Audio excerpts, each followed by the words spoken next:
Je vous recommande la boutique La Londoloise, c'est Judith Londolé. Si vous voulez être classe, chic, être habillé, être admiré. Parole de Mopao Mokonzi.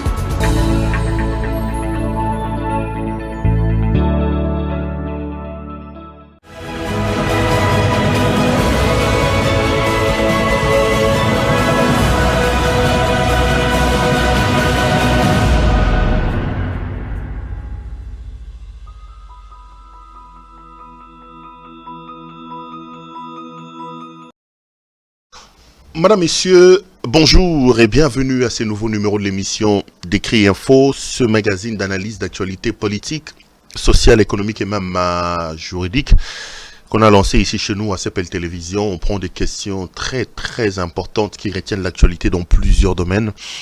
On les met sur la table et nous tentons de les décortiquer en leur donnant un sens, une forme selon nous. C'est d'ailleurs pour ça que chaque soir ou chaque heure, quand je suis devant vous, j'ai l'habitude de dire que le Décrit Info, c'est tout simplement le tempo de l'actu selon notre feeling. Ça veut dire notre manière à nous de voir les choses, notre manière à nous de les ressentir et notre manière à nous de les exprimer. Nous, c'est CPL. Moi, c'est Claude Perrault-Louara, c'est mon nom. Et nous avons nos ressentis, notre feeling, notre manière de voir et de faire. Et nos opinions. Ici, nous venons justement relayer ces opinions parce que Décrit Info est tout simplement un magazine d'opinion dans lequel moi, M. Perrault-Louara, je viens, je vous dis voilà, il y a un problème, voici les vidéos de M. Vidé Chimanga. Ces vidéos circulent sur les réseaux sociaux, mais voici ce que moi, Perrault, je pense. J'ai dit ben, moi. Donc ça ne sert à rien de pouvoir s'insulter, ça ne sert à rien de pouvoir aller dans des menaces, non, ça ne sert absolument à rien. Ce n'est qu'un point de vue.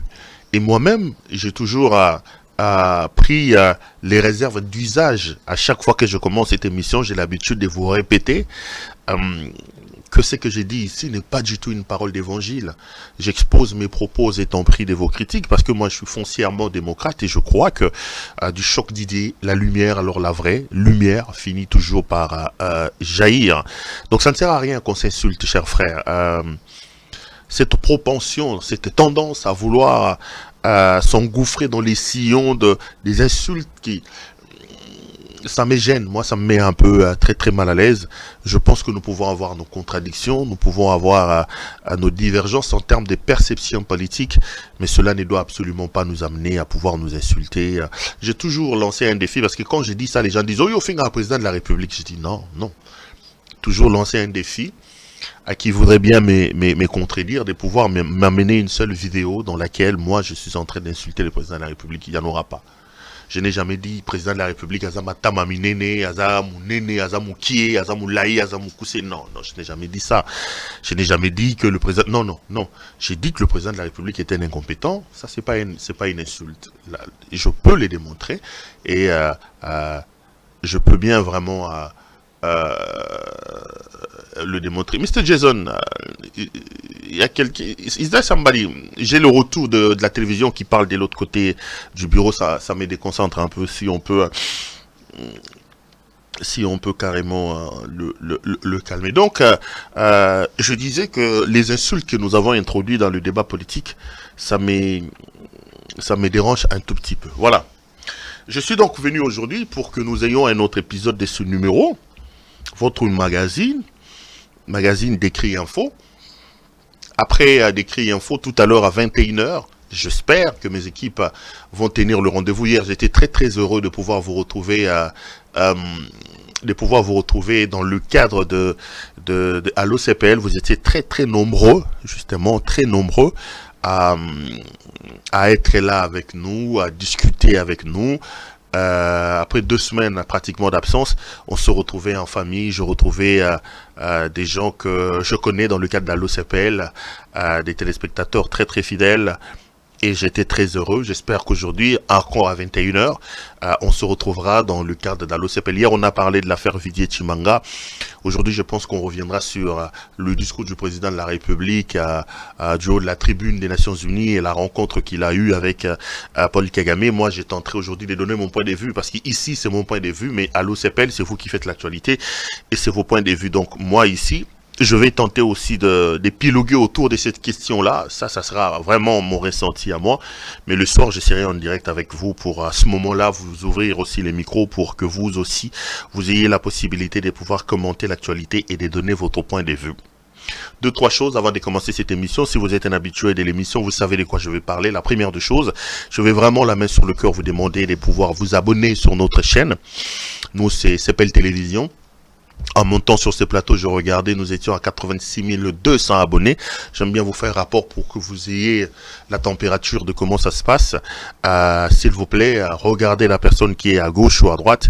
S'il n'est pas encore membre de la grande famille CPL, s'il n'a pas encore eu son abonnement ou s'est pas encore abonné sur CPL Télévision, demandez-lui de pouvoir le faire et ça nous fera énormément plaisir.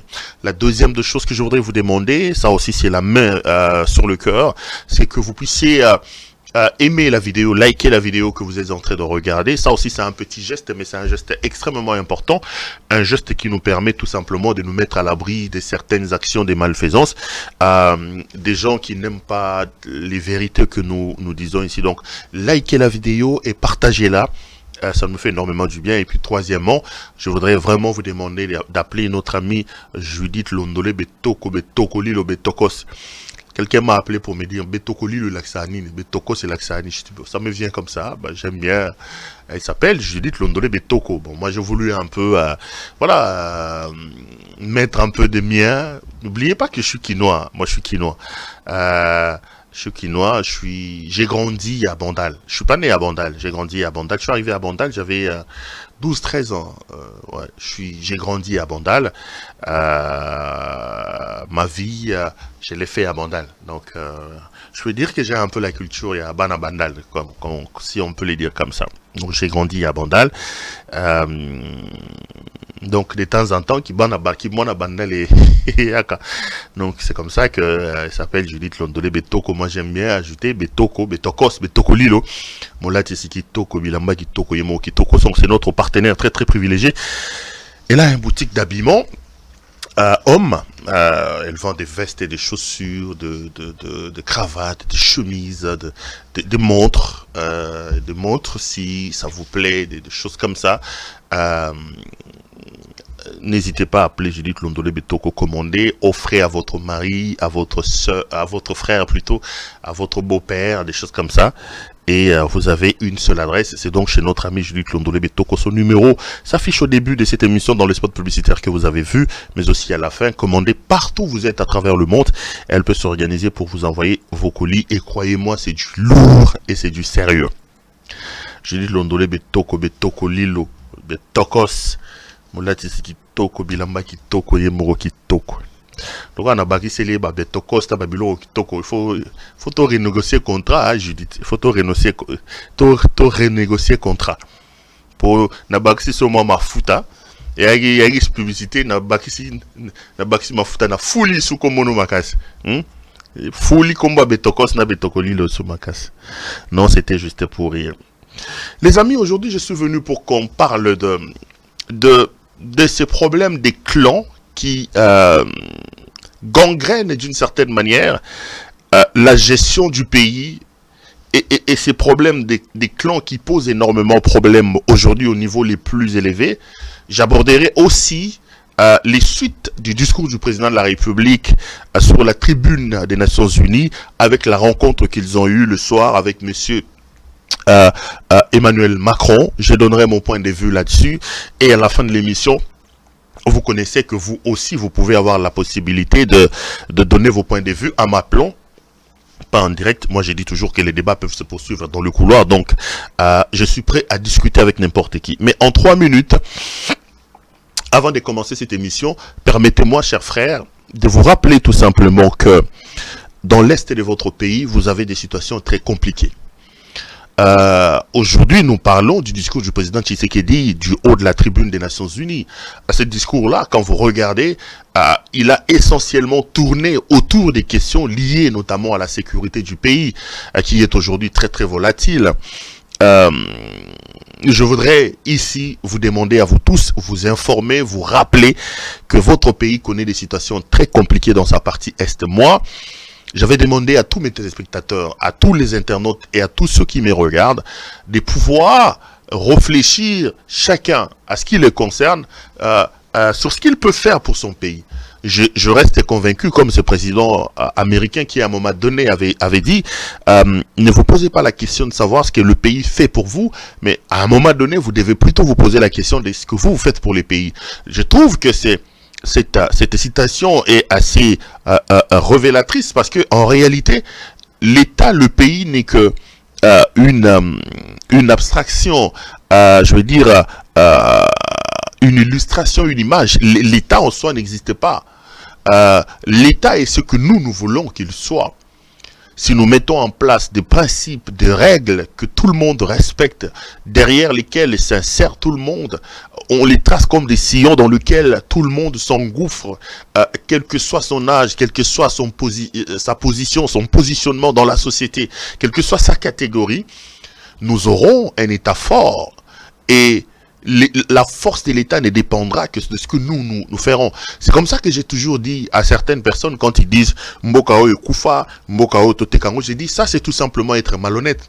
Parce qu'en réalité, Mboka n'est que la résultante de ce que vous, citoyens de ces Mboka-là, auront fait préalablement. Si nous prêchons la corruption, la mafia comme ça se passe aujourd'hui, c'est tout à fait normal que vous ayez un pays avec des routes totalement cabossées, des écoles sans bancs, sans craie. Mais si nous mettons du sérieux, que nous nous disons, le Congo est un bien commun, le Congo est un patrimoine commun que nous avons hérité de nos pères, de nos parents. Nous, comme un peuple, nous avons donc la responsabilité de travailler, de développer ce pays et surtout de s'organiser pour léguer un pays mieux que ce que nous avons hérité de nos parents. En ce moment-là, nous aurons accompli une grande chose pour notre pays, pour notre avenir et pour notre devenir et surtout pour nos enfants. Surtout pour nos enfants. Et ceci étant, je voudrais donc vous rappeler que à l'heure où nous parlons, on est en train de violer les femmes, on est en train de massacrer des familles entières, on est en train de tuer des gens dans l'est de notre pays et ce n'est pas du tout normal. Ici, je me dis que je fais un peu le travail des lanceurs d'alerte pour vous alerter. Peut-être que nous tous, nous sommes plongés dans une sorte d'inconscience. On commence à relativiser les choses et à normaliser des situations anormales. Ne normalisons pas la situation. Ce qui se passe dans l'est de notre pays est tout simplement inacceptable. C'est des situations qu'on ne peut pas, on ne peut du tout pas accepter. Deuxièmement, j'ai lancé cette rubrique pour exprimer ma solidarité, pour exprimer ma compassion à nos compatriotes de cette partie de la République démocratique du Congo. Je voudrais vraiment leur dire qu'ils ne sont pas seuls. Ils ne sont pas seuls. Et il y a des milliers, des millions de Congolais qui sont avec eux. Parce qu'on dit chez nous qu'on reconnaît les vrais amis dans les moments de difficulté, dans des moments difficiles. Le Congo est un. À l'intérieur de ses frontières, à l'intérieur de ces 2 345 410 km² de superficie, nous sommes donc un, nous formons un tout. Si vous avez des problèmes, il est donc logique que nous aussi, vos frères et vos sœurs, nous nous sentons dans des difficultés, mais tout ce que nous vous demandons, c'est de rester debout, c'est de ne pas perdre espoir. Donc moi, je l'ai fait pour vous envoyer les ondes positives et surtout pour vous encourager à ne pas perdre espoir et à ne pas oublier que tôt ou tard, le soleil finira par se lever dans cette partie de la République démocratique du Congo. Voici donc ce que j'avais à vous dire. Laissez-moi en venir à mon sujet du jour. Mais bien avant, laissez-moi dire un ou deux mots sur une grande polémique que j'ai vue dans les réseaux sociaux. J'ai vu que la toile s'est enflammée contre la première dame de la République démocratique du Congo, Mama Denise Nyakeru Tshisekedi, parce qu'on l'a vu en train de s'afficher avec la femme de Paul Kagame. J'ai vu qu'elle a été l'objet d'un grand lynchage. Les gens en ont fait des interprétations à gauche et à droite. Je voulais lever quelques équivoques là-dessus avant de pouvoir rentrer dans mon sujet. Vous tous, vous savez ce que je pense de son mari. Je pense vraiment que le président Tshisekedi n'est pas du tout à sa place. Moi, je le dis et je le répète, le président Tshisekedi n'est pas du tout à sa place, et que ce que le président Tshisekedi fait, moi, ne m'enchante pas. Mais je ne veux pas, à un moment donné, je l'ai toujours dit, pour moi, la vérité reste la vérité, le droit reste le droit. Je trouve tout simplement injuste cette campagne, ces lynchages dont est victime Madame Denise Nyakero Tshisekedi. Moi, je connais un peu leur structure. J'étais à Kinshasa, j'étais aussi reporter, je connaissais un peu. Elle est vice-présidente, elle a été élue vice-présidente de l'association des premières dames d'Afrique. Ils ont une structure des premières dames d'Afrique. Et en tant que telle, Denise Nyakero a été élue vice-président de cette structure-là. Et les premières dames, dans le cadre de leur structure, ils se retrouvent à chaque fois que les présidents africains ont des rencontres. Chacun accompagne son mari et arrivé là-bas, ils en profitent pour organiser aussi en aparté leur rencontre des premières dames d'Afrique.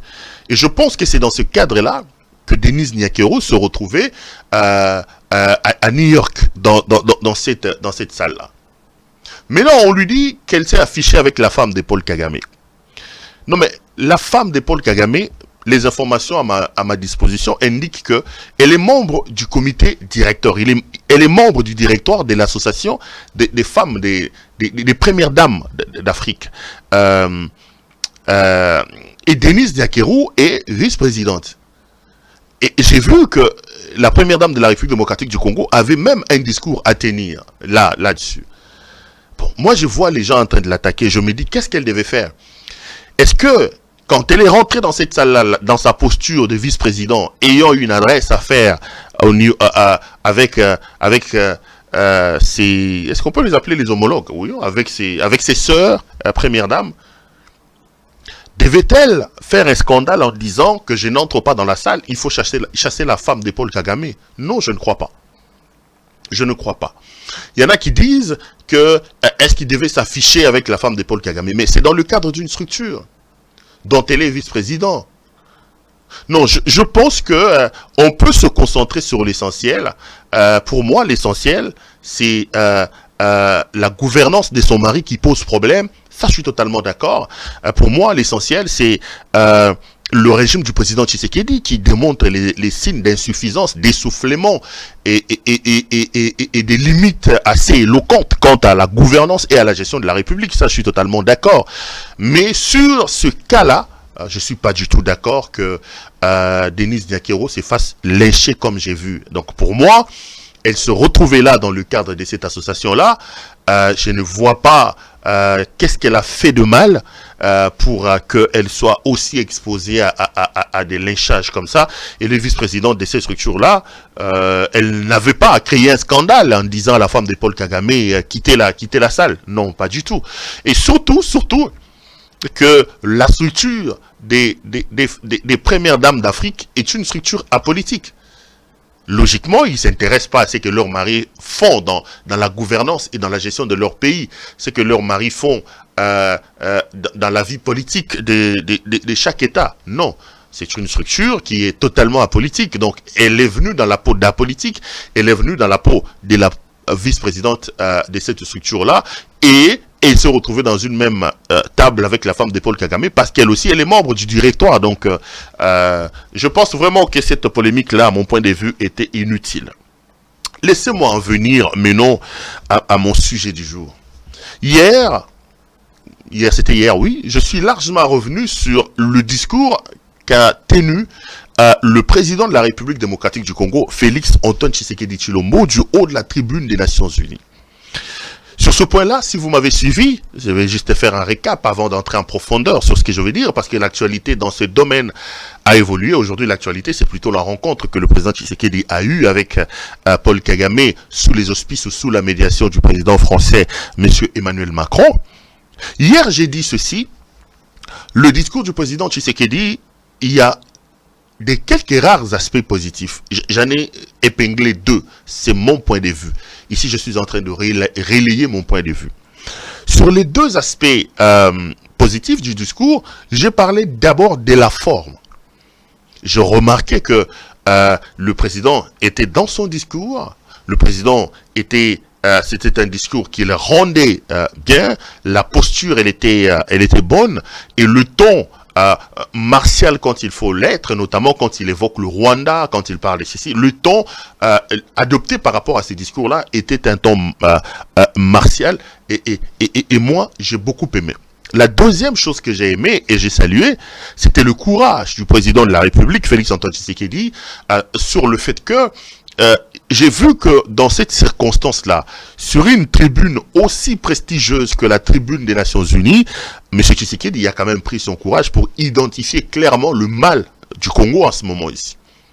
Dire du haut de la tribune des Nations Unies que le Rwanda est un pays agresseur, que le Rwanda est responsable de la situation d'insécurité dans l'Est de la République, ça aussi j'avais dit, chapeau bas. Je trouvais que c'était courageux de la part du président de la République d'identifier clairement le Rwanda, le nommant, citant nommément le Rwanda comme pays agresseur. Mais je suis allé au-delà parce que j'ai vu qu'il y a eu une sorte d'euphorie sur ce que le président a fait. J'ai vu la plupart de ses laudateurs se répandre dans les médias pour saluer. J'ai dit, au-delà de ces deux choses, le Congo doit comprendre qu'il doit aller au-delà. Le problème du président Tshisekedi actuellement, c'est que le président Tshisekedi démontre à la face du monde et à la face de nous tous qu'il a totalement perdu la main et il a perdu les repères par rapport à la situation sécuritaire dans l'Est de la République. Aujourd'hui, le malheur est de constater que la République démocratique du Congo réserve le sort de sa sécurité, notamment par rapport à la guerre contre le M23, aux autres personnes. Quand vous regardez la diplomatie menée par le président de la République, le discours tenu par le président de la République et même certains de ses laudateurs, vous vous rendez à l'évidence qu'il vous donne l'impression que, pas l'impression, c'est d'ailleurs la vérité, mais il relaie cette vérité-là, qu'ils sont dans une sorte ils sont à bout de ressources. Le président est totalement bloqué. Il ne sait plus quoi faire pour sortir la République de ce bourbier du M23. Ça fait plus de 100 jours que cette partie de la République démocratique du Congo est sous contrôle de ces mouvements rebelles soutenus par le Rwanda. Alors, la conséquence, c'est que on doit aller s'agenouiller devant le Rwanda. Moi, j'avais dit ceci. Nous devons arrêter notre rhétorique anti-rwandaise. Dans le cas de la diplomatie, oui. Mais encore que cette diplomatie-là, à l'Angeleka, comme je l'appelle, elle est en train de claudiquer et elle a montré ses limites et ses insuffisances au point où, malgré les multiples voyages, le président de la République a été dans l'impossibilité de nous démontrer les retombées de ces voyages et de cette diplomatie que beaucoup de ses laudateurs sont en train de saluer. Je dis que ce qui arrive est un véritable exemple, une preuve éloquente de l'échec total de la diplomatie à l'Angeleka que le président de la République est en train de mener. Maintenant, le soir d'un discours martial comme celui du président de la République, je l'ai vu aux côtés du président rwandais Paul Kagame. J'ai vu que le médiateur de la crise, c'était monsieur Emmanuel Macron. Je voudrais dire 2-3 mots là-dessus. La première des choses, c'est d'abord par rapport au contexte. J'ai suivi les médias français ce matin, notamment RFI, LCI et les autres. J'ai suivi notamment ce matin sur RFI M. Boisbouvier, en train d'expliquer le contexte dans lequel cette rencontre entre M. Tshisekedi et M. Paul Kagame a eu lieu. On dit que c'est Emmanuel Macron qui a organisé la rencontre et qui a joué la médiation. Pourquoi ? Parce qu'il aurait été interpellé, le président de la République l'a dit, je ne vais même pas utiliser les conditionnels, je vais affirmer. Emmanuel Macron a été interpellé, parce qu'aujourd'hui, c'est la France qui préside le Conseil de sécurité des Nations Unies.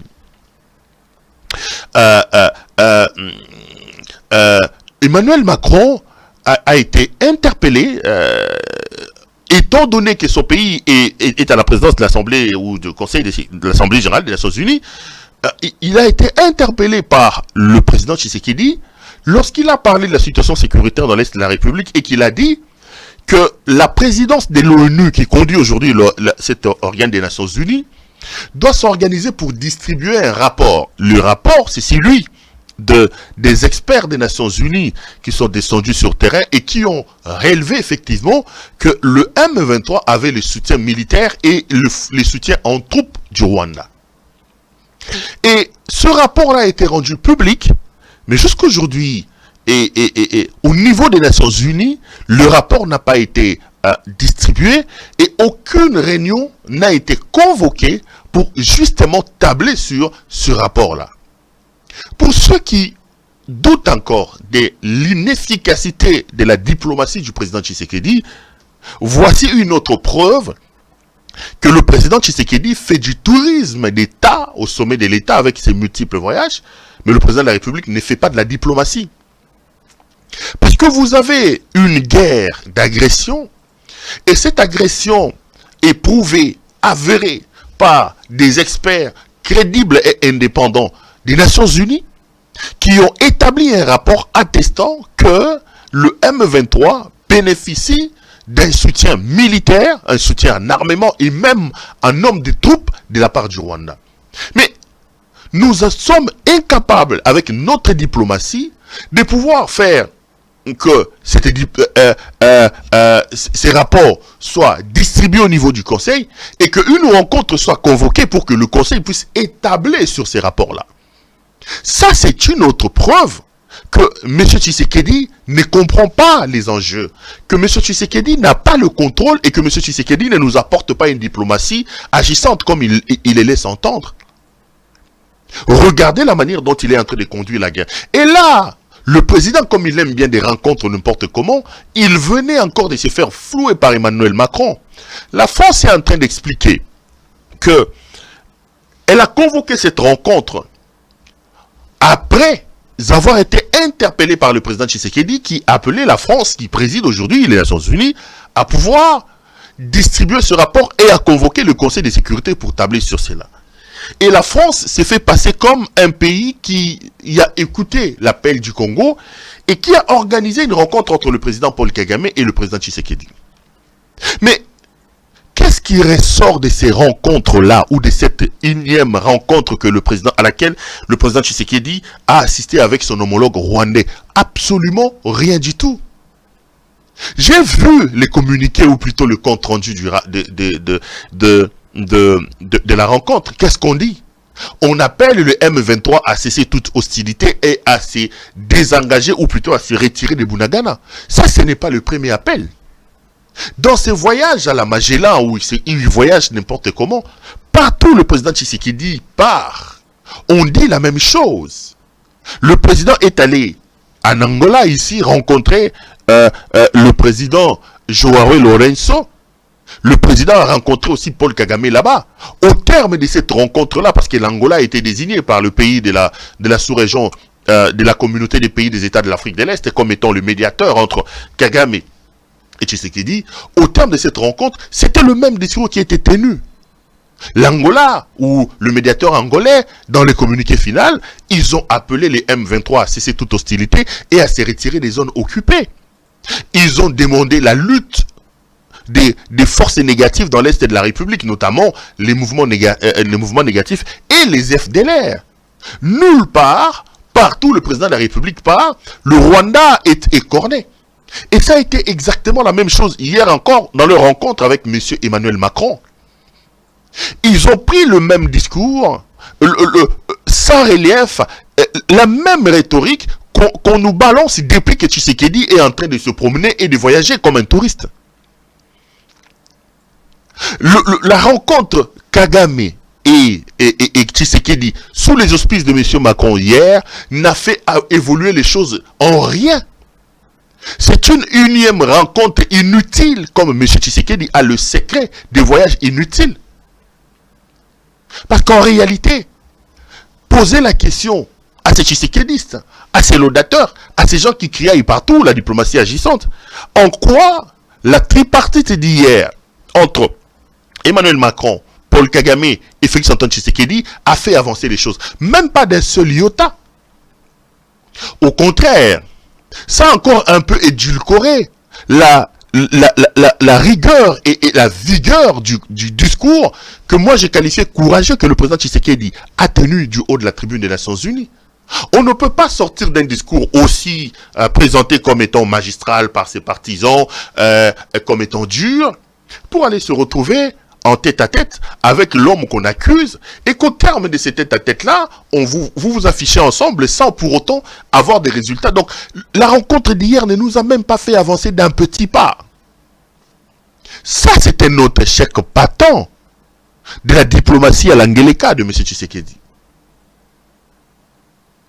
On va me dire, mais toi, Perrault, qu'est-ce qui se passe? Tu ne vois que du rouge, tu ne vois que du rouge. Moi, j'ai toujours posé la question aux gens. Je venais de vous parler de Denise Nyakero ici.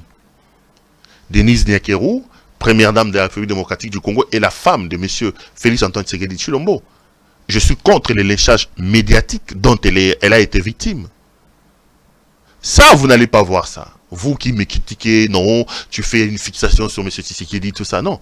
Ici, j'ai dit pour moi que la polémique autour de la première dame est une polémique inutile. On ne peut pas lui reprocher d'être sur une même table avec la femme de Paul Kagame. Je trouve vraiment que c'est une polémique inutile. Mais vous ne voulez pas qu'on critique M. Tshisekedi. Alors que lui, Tshisekedi, et son père, dans l'opposition, son père avait fait de Kabila sa marchandise. Il a fait de Mobutu son capital. Mais si on ne parle pas de Tshisekedi, on va parler de qui? Parce qu'aujourd'hui d'ailleurs, vous avez du mal à critiquer les autres institutions parce que Tshisekedi est un dictateur. J'entends les gens dire, écoutez, si ça ne fonctionne pas, c'est le gouvernement, c'est le gouvernement. Non. Dans une logique, dans un état logique, la conduite des politiques publiques est une affaire du gouvernement. Parce que le gouvernement est l'émanation du Parlement et le gouvernement répond des actions, des politiques publiques menées au niveau du Parlement. Mais ici, vous avez en face de vous un dictateur qui pense que la gestion de la République, la gouvernance d'un pays ne doit tourner qu'autour de sa personne. Il a tout paralysé, les amis. Il a paralysé l'administration, il a paralysé la justice, il a paralysé le Parlement. Le Parlement est aujourd'hui une sorte de caisse de résonance. Si tel était le cas, qu'est-ce que vous allez dire quand dans son bureau, M. Tshisekedi a décidé de mettre en place l'escroquerie 100 jours? Écartant de fait le gouvernement, il a décidé avec ses conseillers, avec son cabinet, de pouvoir mener à sa guise cette escroquerie de 100 jours, où de son bureau, les directeurs des cabinets du président de la République pouvaient donner des ordres, où l'argent quittant le trésor public était déposé ou distribué dans les hôtels. Vous avez suivi les procès 100 jours. Donc le responsable de ce qui arrive, vous ne pouvez pas dédouaner M. Tshisekedi de ses responsabilités. C'est bel et bien lui. Il ne s'agit pas du tout de la haine, il ne s'agit pas du tout de l'acharnement. Il n'est nullement question ici d'une sorte de fixation sur sa personne. Nous sommes en train d'analyser et nous disons, nous les répétons, que Félix Tshisekedi n'est pas du tout à sa place. En 4 ans, il nous a suffisamment montré qu'on ne peut pas compter sur lui. Il nous a montré qu'il y a des insuffisances. Je reviens à ce que je disais. Si ceux qui estiment que nous faisons une sorte de fixicisme, de fixation sur le président de la République, moi je pose une question simple, parce qu'ici je suis en train d'analyser la situation sécuritaire dans l'Est de la République, et je prends pour toile de fond la toute dernière rencontre que le président a eue sous les auspices de la France, du président français Emmanuel Macron, avec son homologue rwandais Paul Kagame. Venez me contredire, regardez-moi en face et dites-moi que cette rencontre-là était utile, était importante, parce que la rencontre nous a amené ça. Nous n'avons même pas avancé d'un seul petit pas. Donc c'est une autre rencontre inutile. Mais le président de la République, le président français Emmanuel Macron, quand quand il prétexte les raisons qui l'ont amené à convoquer ces deux belligérants pour cette tripartite, il dit qu'il a été interpellé par le président Tshisekedi. Mais pourquoi est-ce que plutôt Emmanuel Macron, étant président du pays qui préside aujourd'hui l'Assemblée générale des Nations Unies, pourquoi est-ce que le président Macron a été interpellé? Le président Macron a été interpellé parce que Tshisekedi s'est plaint. Il a dit qu'il y avait dans les tiroirs un rapport des indépendants, des experts des Nations Unies qui mettaient en cause le Rwanda dans la déstabilisation de la République démocratique du Congo, qui démontrait qu'à l'heure où nous parlons, le Rwanda apporte un soutien militaire en armement et même en nombre de troupes au M23. Ceci étant, la France a prétexté d'avoir entendu l'interpellation de la République démocratique du Congo et la France a décidé de convoquer les deux belligérants. Mais au sortir de cette rencontre, aucun mot n'a été dit sur ce pourquoi la France a été interpellée. La France a été interpellée parce qu'il y a un rapport qui est en train de moisir dans les tiroirs des Nations Unies et que le président Tshisekedi a appelé l'Assemblée générale, le président de l'Assemblée générale des Nations Unies à pouvoir les distribuer et à l'amener sur la table du Conseil de sécurité. Mais ils se sont rencontrés. Qu'est-ce que l'élément ayant amené à cette interpellation et à cette rencontre-là, quelle est la réponse que Tshisekedi a apportée à ça? Rien. Rien du tout. Même sur l'élément majeur, l'élément important, ayant occasionné et ayant amené à cette rencontre-là, on ne dit pas un mot. On ne dit pas un mot. Lui, sa joie, c'est de prendre des photos. Regardez comment sa posture. Son problème, sa conception de la fonction président de la République ne se résume pas à la volonté de vouloir changer ses compatriotes, non. Il a une vision nombriliste de la vie et même de sa propre fonction. C'est-à-dire, pour lui, être président de la République, c'est marcher sur les tapis rouges. C'est se promener, avoir les honneurs militaires. C'est... Je sais pas, c'est comme ça qu'un jour, ici, j'avais dit, il faut à un moment donné que les psychologues nous expliquent un peu, nous dressent un peu le portrait psychologique du président Tshisekedi, parce que moi, sincèrement, je suis dépassé. Je suis dépassé. Donc, sa conception de la gouvernance, sa conception de la fonction du président de la République se résume en des voyages et en des honneurs militaires. Pourquoi il est allé rencontrer Paul Kagame hier? Pourquoi il a accepté l'invitation de M. Emmanuel Macron hier? Moi, je vous ai expliqué le contexte tel que relayé par la France, pays ayant amené à cette rencontre-là. Mais vous allez voir que là encore, c'est un échec patent. Un échec qui vient même relativiser le courage que le président de la République a eu en dénonçant l'agression du Rwanda du haut de la tribune des Nations Unies. Donc on n'a rien obtenu. Absolument rien. Absolument rien. Mais notre Félix Tshisekedi, lui, il a obtenu des choses parce que on l'a vu s'afficher avec Emmanuel Macron, on l'a vu parler à l'Assemblée générale des Nations Unies, il a assouvi encore une fois de plus sa passion et sa soif pour les voyages, comme il aime les voyages. Il a démontré à la face de ses laudateurs et de ses partisans qu'il était en veste croisée, qu'il avait encore une très belle montre, il avait une belle chaussure. Voilà sa conception à lui de la fonction du président de la République. Je vous le dirai jamais assez, chers frères. Jason, how many minutes? Je vous dirai jamais assez, chers frères, que le président Félix Antoine Tshisekedi n'est pas du tout à sa place. Que le président Félix Antoine Tshisekedi est un problème pour nous tous.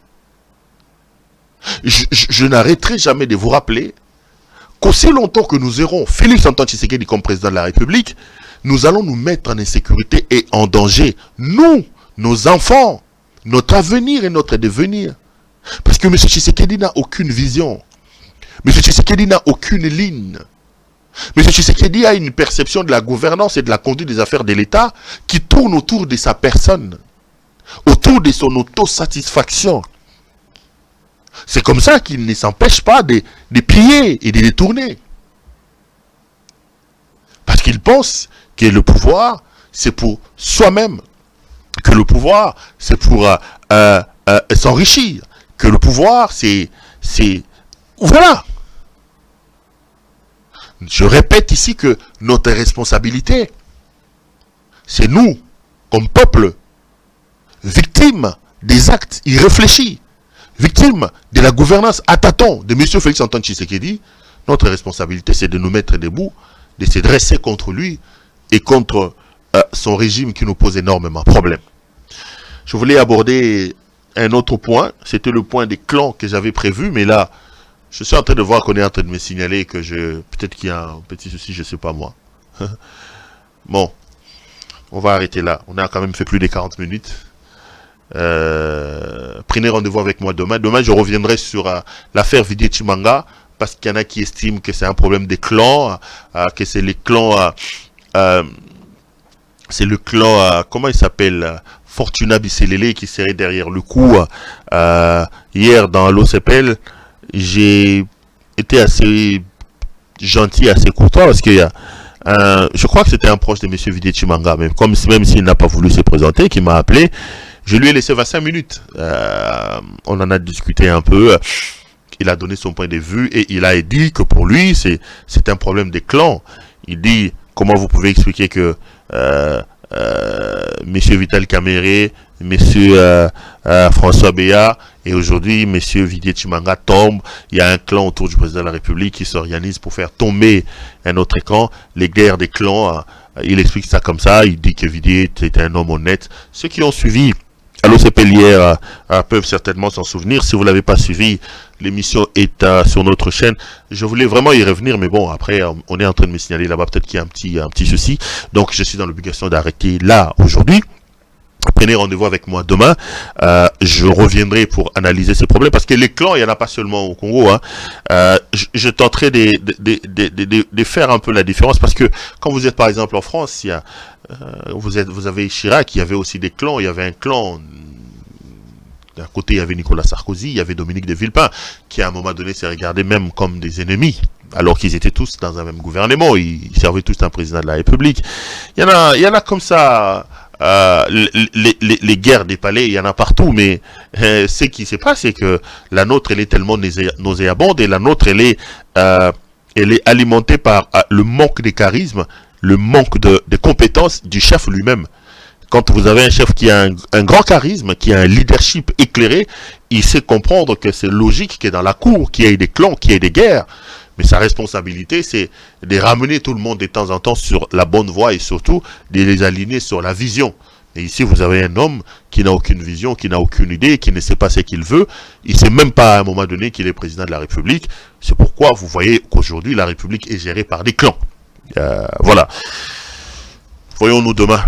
Voyons-nous demain pour en parler. Et rendez-vous tout à l'heure à 21 h pour Allo CPL. Merci à vous de nous avoir suivis et bonsoir chez vous.